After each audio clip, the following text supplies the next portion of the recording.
Hey everybody, Zealous Talon here with the review that I said y'all got to pick. Was hoping for a little bit more input, but a majority was reached, and I know I said I would have this Friday, but stuff came up. So anyway, the verdict was Gundam model, and so here it is. This is the 1:60 scale HY2M Glorious Series Rick Dom. So yeah, like I said, I have never seen a review of this kit online. Like I've seen videos of it that were basically just like a preview for it or sort of like an advertisement for it, but nobody's really reviewed it. So I thought it would be good to do that.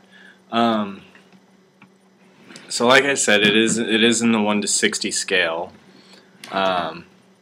So it's the same size as a perfect grade, but despite that, this is a very, very different build from a perfect grade. It has an inner frame, but it's not detailed. It's basically just bare bones, minimal level of structure to just kind of keep the thing together. So the articulation's kind of limited. It's much more like a It's much more like a high grade than a perfect grade or a master grade. It's actually pretty limited. Just gonna give you the 360 there. But it's cool. It's it's big and bulky. It definitely does the Rick Dom right. Cockpit opens. Actually, the big gimmick with this series of kits is that they just have an obscene amount of lights in them. So what I'll do here is show those to you. Just gonna pop that off, and there's 3 switches in here. There's a switch for the mono eye. There's a switch for the thrusters and cockpit. There we go. And the last one is the beam scattergun. So lights up quite a bit. The HY2M stands for Hyper Hybrid model, and I think it's hybridized with a nightlight or something. That's about all I could think of for the reason behind that. So turning around again so you can see all of the thrusters. You got the 2 on the back, and then pick it up. There's 3 under the skirt, 3 on each leg, and 3 on each foot. Oh, there's one of them's out. Well, I'll have to fix that, but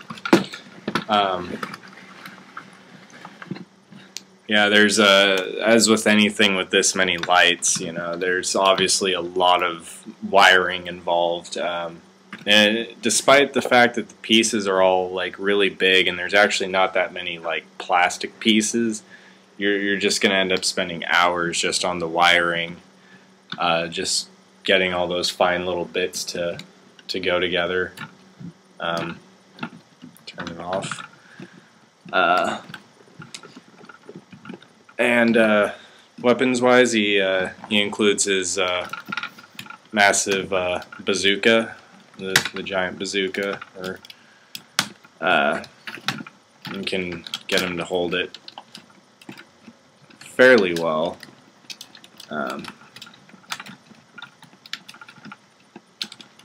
Let's see here. There we go. It's kind of hard to do from that angle. Oh, helps if his thumb's under it.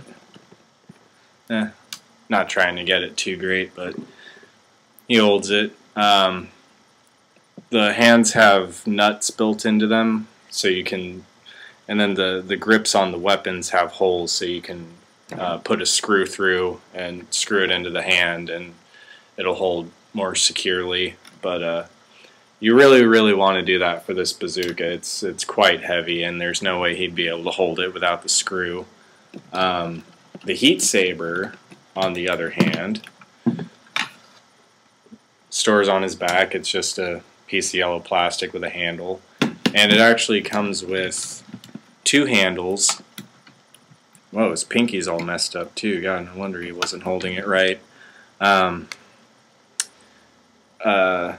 There's one handle that has no holes in it whatsoever, and then there's this other handle, and you really just change out the grip. The blade guard and the blade itself stay the same, but as you can see, this one has the hole in it for the screw, but it's so light that you don't even need to screw it in. He'll just hold it perfectly well on his own.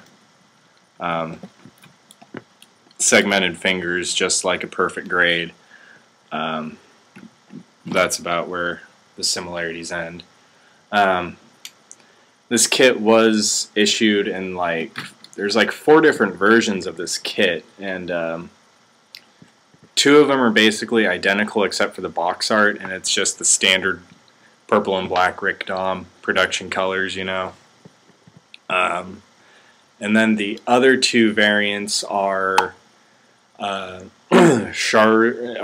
Rick Dom in Char colors, and there's a Char colors extra finish version as well, which is pretty expensive. So I just ended up going with the standard one because Char never piloted a Rick Dom in the actual series. I think he did in more of the side stories, so I'm not too attached to getting a Char version of the Rick Dom.